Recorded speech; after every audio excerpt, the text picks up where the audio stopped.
Well, initially we had to pick a project that had to do with invisibility.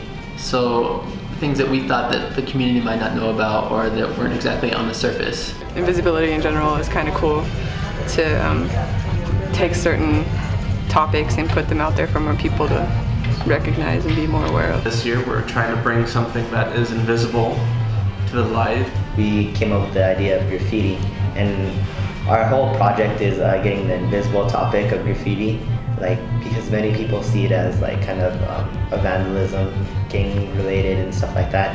Well, it has to do with music, mainly the psychological effects of music and how it has a really strong emotional and even physical impact sometimes on ourselves. Mine is abstract. It's just I don't have narration to it or anything. I chose advertisements and how they affect us on a daily basis because I believe that many people don't know how strongly they affect us and the ways that they affect us. We wanted to find a theme that they could really dig into the city and the culture and research it and manifest it as a media project.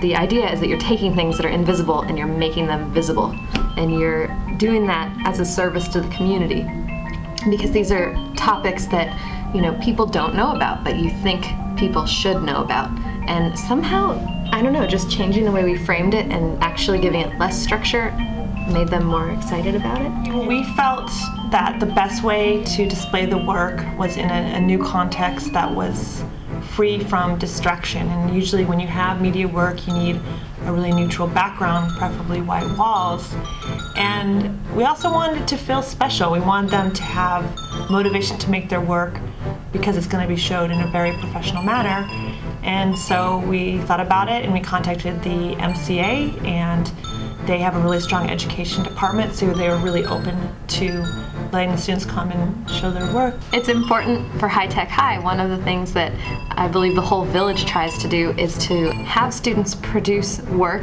where an authentic audience is going to experience the work. And so what more of an authentic audience could we have than going to an actual place in the community that is open to the public? I think this is my favorite project that I've ever done here at High Tech High because you use absolutely everything that you've learned up to now.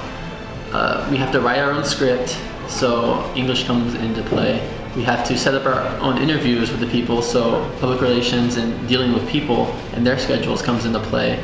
I have to go out and take pictures, so photography comes into play.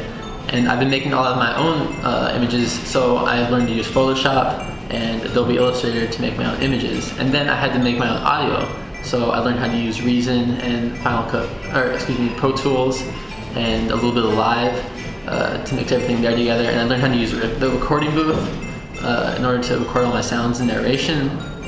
And then at the end I had to put all together with Final Cut Pro, so that's another piece of software that I had to use.